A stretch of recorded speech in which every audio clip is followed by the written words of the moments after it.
Hello বন্ধুরা, মিষ্টি recipe and blogs নিয়ে আরও একবার তোমাদের কাছে হাজির হলাম।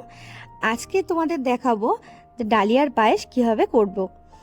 আমরা তো সচরাচর গোবিন্দভোগ চালের পায়েস খেয়েই অভ্যস্ত, তো চলো দেখে নিই আজকে ডালিয়ার পায়েস কীভাবে হবে। কড়াটা বসিয়ে 1 চামচ ঘি দিয়ে নেব, তাতে এবার দিয়ে দেব 1 মুঠো কাজু আর কিশমিশ। কাজু কিশমিশটা একটু লালচে হয়ে গেলেই তখন দিয়ে দেব ডালিয়া। এখানে আমি 3 থেকে 4 চামচ ডালিয়া 10 মিনিটের জন্য ভিজিয়ে ভালো করে ধুয়ে জল ঝরিয়ে নিয়েছি। এবার এই পুরোটা আমরা এই ঘিতে দিয়ে দেব। আমি এখানে গোপালকে ভোগ দেওয়ার জন্য এটা কোয়ান্টিটিটা একটু কম করেছিলাম, তোমরা কিন্তু তোমাদের মতন করে নেবে। এবার এটাকে পুরোটা ঘিয়ের মধ্যে ভালোভাবে একটু নাড়াচাড়া করে নিতে হবে।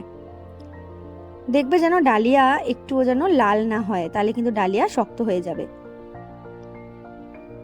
এবার ভালোভাবে নাড়াচাড়া করে নেওয়ার পর আমি কিন্তু ফুল ক্রিম দুধ 1/2 লিটার সেটাকে ভালো করে জাল দিয়ে একদম 250 মতন করে নিয়েছি। দেখো, এবার এই দুধটা পুরোটা ডালিয়ার মধ্যে ঢেলে দেব।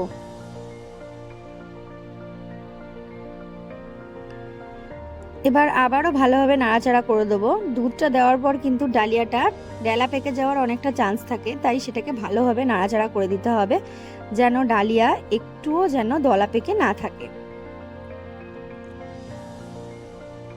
খুব ভালোভাবে নাড়াচাড়া করে দিতে হবে।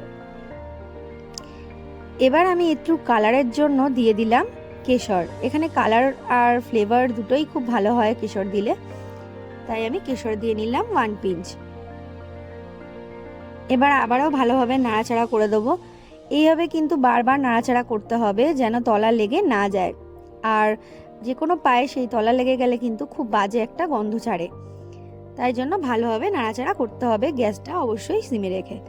দেখো, আমার পায়েসটা একদমই ঘন হয়ে এসেছে। ডালিয়ার পায়েস কিন্তু একটু ঘনই ভালো লাগে, সেখানে কিন্তু লিকুইডই খুব একটা ভালো লাগে না, তাই এই পর্যায়ে কোনো রকম দুধ বা জল দেওয়ার প্রয়োজন নেই। এই সময় দিয়ে দেবো আমি চিনি।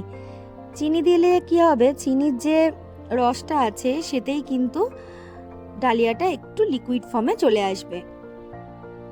দেখো, আমি এখানে 3 থেকে 4 চামচ চিনি নিয়ে নিয়েছিলাম। এবার ভালো করে আর একবার নাড়াচাড়া করে দেব, দিয়ে এবার দিয়ে দেব এলাচ গুঁড়ো।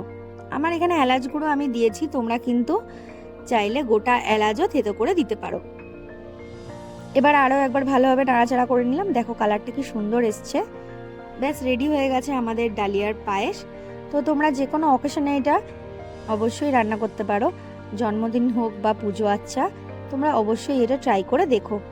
আর তোমাদের এই ভিডিওটা কেমন লাগলো আমাকে অবশ্যই জানিও। আমার পাশে থেকো, চ্যানেলকে সাবস্ক্রাইব করো, লাইক করো, কমেন্টস করো, শেয়ার করো বন্ধুদের সাথে। Thanks for watching.